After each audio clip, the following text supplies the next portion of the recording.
आज से 2500 साल पहले सनातन धर्म की हत्या की गई, जो है घोर कलयुग का परम कारण। जाने पूरा षड्यंत्र क्या है। हेलो फ्रेंड्स, आज से 2500 साल पहले सनातन धर्म की हत्या हो चुकी है। आज जो आप फॉलो करते हैं वो सनातन या हिंदू नहीं, मात्र कर्म कांडों वाला तांत्रिक धर्म है, जहाँ हर काम के लिए अलग अलग देवी देवता हैं, जिनके बाकायदा अलग अलग पूजा स्थल हैं, जहाँ इनकी प्राण प्रतिष्ठा हुई है। प्राण प्रतिष्ठा क्या होती है? ये एक तांत्रिक विधि ही होती है, जहाँ कुछ विशेष मंत्रों या क्रियाओं के माध्यम से देवी देवताओं की प्राण प्रतिष्ठा मूर्ति में की जाती है। फिर मनुष्य वहाँ जाकर धूप दिया बत्ती करते हैं और अपनी मनोकामना पूरी करने के लिए पूजा प्रार्थना इत्यादि करते हैं। और ये भी मान्यता है कि यदि देवी देवता नाराज हो जाएं तो फल उल्टा भी मिल सकता है। क्या आपको पता है कि आज से 2500 वर्ष पहले जब भगवान बुद्ध आए थे और संबोधि प्राप्त करने के बाद उन्होंने जो ज्ञान दिया था वो था अपदीपो भव, अर्थात स्वयं ही दीपक बनो, अपनी चेतना को जागृत करो। ईश्वर किसी स्थान विशेष पर नहीं बल्कि हर स्थान पर हैं और हर चेतना में स्थित हैं। उन्हें स्वयं में ही पूर्ण रूप से पाया जा सकता है। इतिहास की किताबें कहती हैं कि भगवान बुद्ध के समय में मनुष्य कर्म कांडों में उलझे रहते थे। आध्यात्म के स्थान पर बाहरी कर्म कांड को ही धर्म समझते थे। यहाँ तक कि संस्कृत भाषा पर केवल उच्च वर्ग, शासक वर्ग का ही अधिकार था। ज्ञान सीमित था, ज्ञान का क्षेत्र सीमित था और इसी कारण भगवान बुद्ध ने आम जनमानस को कुरीतियों, अंधविश्वास से निकालने के लिए आम जनमानस की ही भाषा पाली भाषा का प्रयोग किया।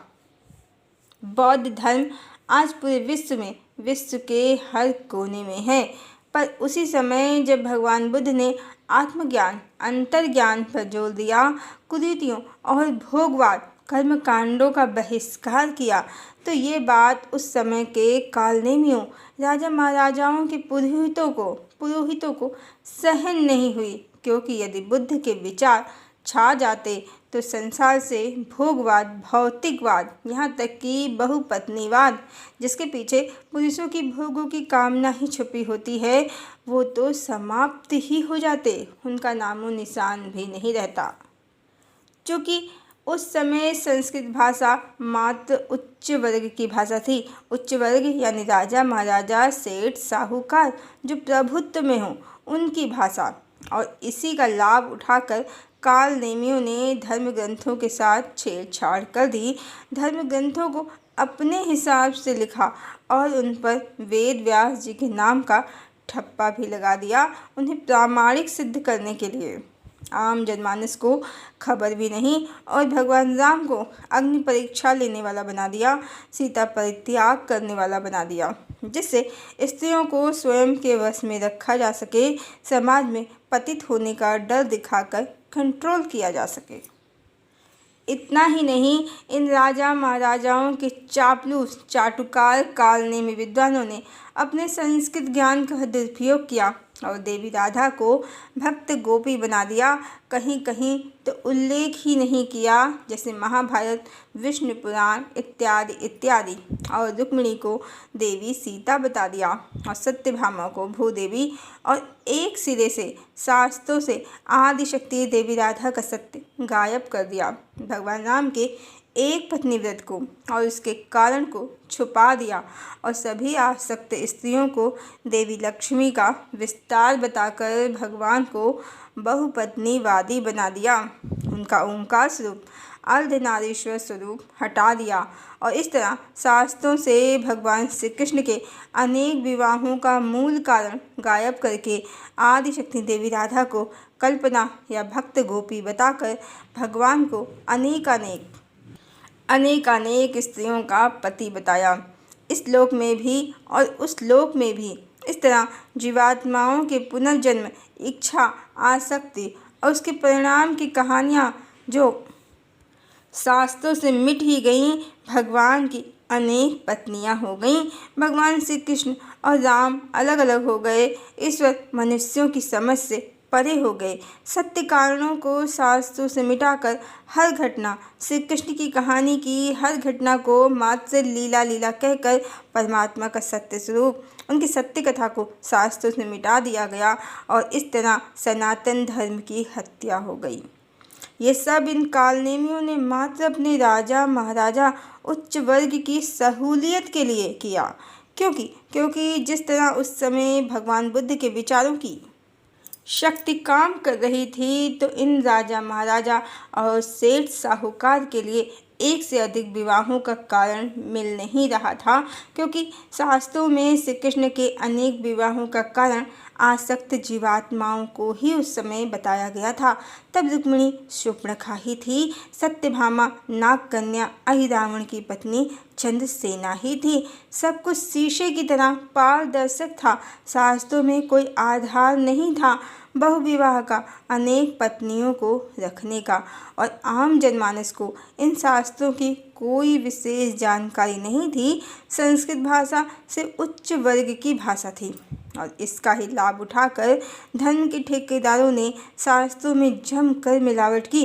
रुक्मिणी को सीता बताकर, देवी लक्ष्मी बताकर, देवी राधा को शास्त्रों से गायब करके, श्री कृष्ण को 16,108 रानियों का पति बताकर, ईश्वर को बहुपत्नीवादी तो बताया ही, स्वयं के लिए ईश्वर के आधार पर, धर्म के आधार पर अनेक स्त्रियों संग विवाह करने का धार्मिक आधार तैयार कर लिया, जिससे समाज में कभी पुरुषों द्वारा अनेक स्त्रियों संग विवाह रचाने को अनैतिक न समझा जाए, बल्कि इन विवाहों को धार्मिक आधार मिल जाए। और सीता परित्याग और अग्नि परीक्षा के साथ ही स्त्रियों को स्वयं के कंट्रोल में कर लिया अपनी चालाकियों से। अब जब धर्मशास्त्रों में ही भगवान बहुपत्नीवादी बन गए, तो भोगी राजा महाराजाओं, सेठ साहूकारों को बुद्ध से, उनके विचारों से कोई डर नहीं था। उन लोगों ने इस तरह स्वयं को सेफ किया ही पुरुषों के लिए भोगवाद का परमानेंट स्थायी द्वार खोल दिया। अन्यथा आदि शंकराचार्य, निम्बारकाचार्य, पंडित श्री राम शर्मा आचार्य, महान विभूतियों ने तो देवी राधा को ही शक्ति स्वरूपा लक्ष्मी और आदि शक्ति बताया है। जब राम या कृष्ण का विभाजन या विस्तार संभव नहीं है, तो सीता, राधा या शक्ति माँ लक्ष्मी का विभाजन या विस्तार कैसे संभव है?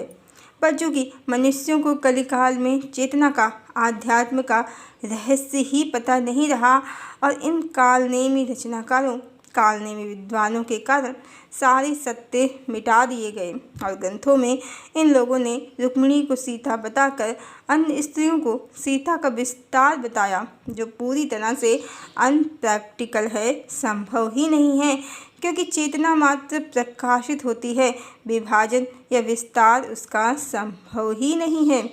और वैसे भी सीता या राधा परम ब्रह्म, परम चेतना का प्रेम है, जिनको वो समर्पित हैं, न कि मनोरंजन का साधन कि भगवान उनको हजारों शरीर में डालकर भोगवादी बन जाए।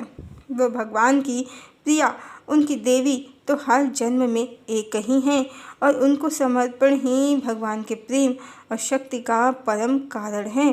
देवी का विभाजन या विस्तार भोगवादियों का ऐसा षड्यंत्र है जिसमें समस्त मानव जाति फंस गई है और इसी के साथ सनातन धर्म की मृत्यु हो गई है। आज हिंदू लोग सनातन नहीं, अब ब्राह्मिक और आडंबर, झूठ और पाखंड का, स्वयं का भोगियों और कालनेमी अन्यायियों, कली के अन्यायियों के बनाए धर्म का ही पालन कर रहे हैं। अन्यथा ये तो परम सत्य है कि परमात्मा विशुद्ध चेतना है, उनकी शक्ति ही उनकी पत्नी है और वो एकमात्र उनकी पत्नी या अर्धांगिनी, सनातन अर्धांगिनी है, जिनके बिना स्वयं परमात्मा का अस्तित्व भी संभव नहीं है। और भगवान कोई लोक बनाकर करोड़ों स्त्रियों संग आसमान में कहीं नहीं रहते हैं। वो भगवती से युक्त पूर्ण काम, सच्चिदानंद, सर्वव्यापी, न्यायकारी, निराकार, निर्विकार ही हैं। यही सत्य है, यही आध्यात्म और ईश्वर का सत्य स्वरूप है। हरि ओम।